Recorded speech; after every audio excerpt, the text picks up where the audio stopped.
Salut la famille, ici Wenel Foot.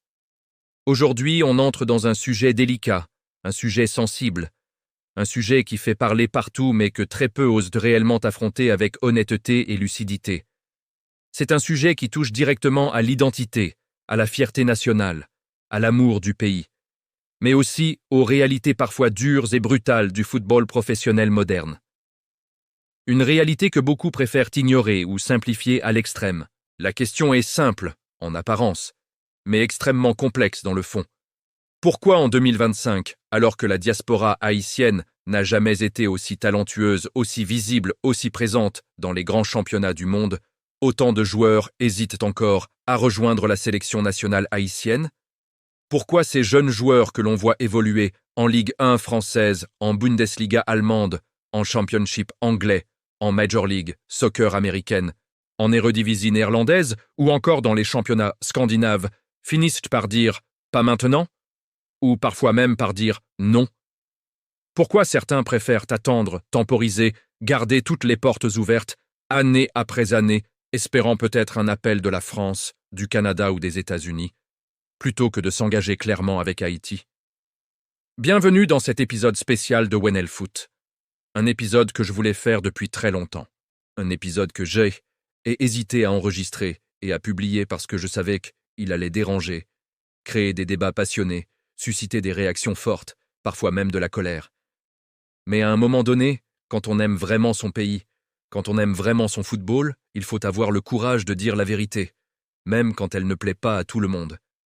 Cette vidéo n'est pas là pour accuser, ni pour insulter, ni pour remettre en cause l'amour d'Haïti de qui que ce soit. Elle est là pour comprendre, analyser, expliquer, sans langue de bois, sans faux patriotisme, sans discours émotionnel qui empêche de réfléchir calmement. Avant toute chose, il y a une réalité fondamentale que beaucoup de supporters oublient dans leur passion, leur enthousiasme et leur désir sincère de voir les meilleurs joueurs porter le maillot rouge et bleu. Choisir une sélection nationale pour un joueur binational ou trinational n'est jamais une décision simple. Ce n'est jamais un choix évident. Ce n'est jamais une décision qui se prend à la légère, sur un coup de tête, ou uniquement sur un sentiment patriotique. Ce n'est pas juste une question de drapeau, de maillot ou d'hymne national. Ce N n'est pas une histoire de savoir si tu parles créole couramment ou si tu parles surtout français, anglais ou allemand. Ce n'est pas une question de préférer le griot au steak frites ou le compas à la musique européenne. Tout ça, ce sont des clichés simplistes qui ne reflètent absolument pas la réalité du choix que doit faire un joueur professionnel. Pour un joueur, choisir une sélection nationale, c'est une décision intime, personnelle, stratégique. C'est une décision qui engage toute une carrière qui est courte, fragile, imprévisible. Un joueur doit penser à son avenir sportif, à sa progression, à sa santé physique, à sa valeur sur le marché des transferts, à sa relation avec son club, à son temps de jeu, à ses opportunités futures.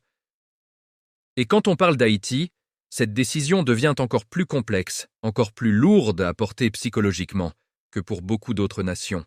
Haïti n'est pas la France, avec ses infrastructures modernes, ses centres de formation ultra performants et son statut de champion du monde. Haïti n'est pas le Brésil, avec sa tradition footballistique séculaire et son image mythique. Haïti n'est pas l'Allemagne, avec son organisation rigoureuse et ses résultats constants. Haïti n'est même pas la Jamaïque ou le Sénégal en termes de structures sportives bien établies, de stabilité institutionnelle et de moyens financiers. Haïti, c'est un pays magnifique, chargé d'une histoire exceptionnelle, une nation qui a vaincu Napoléon, qui a offert au monde des figures historiques comme Toussaint Louverture et Jean-Jacques Dessalines, un peuple fier, résilient, courageux.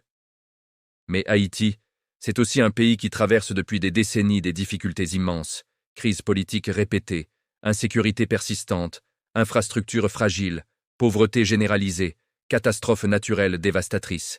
Et il faut être honnête. Toutes ces difficultés ont un impact direct sur le football national. Les stades sont souvent en mauvais état. Les terrains d'entraînement ne répondent pas toujours aux normes internationales. Les infrastructures médicales sont limitées.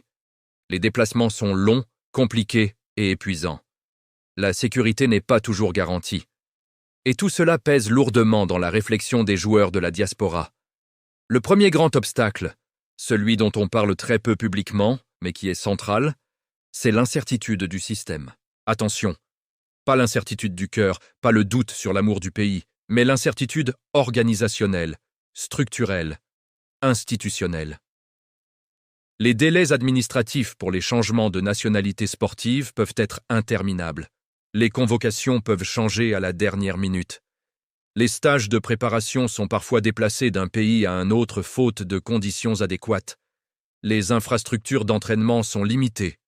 La communication entre la fédération, les joueurs et les clubs n'est pas toujours fluide ni claire. Pour un joueur qui évolue dans un club professionnel européen ou nord-américain, où chaque détail est planifié, mesuré, contrôlé, cette instabilité devient un vrai frein. Les clubs veulent de la prévisibilité.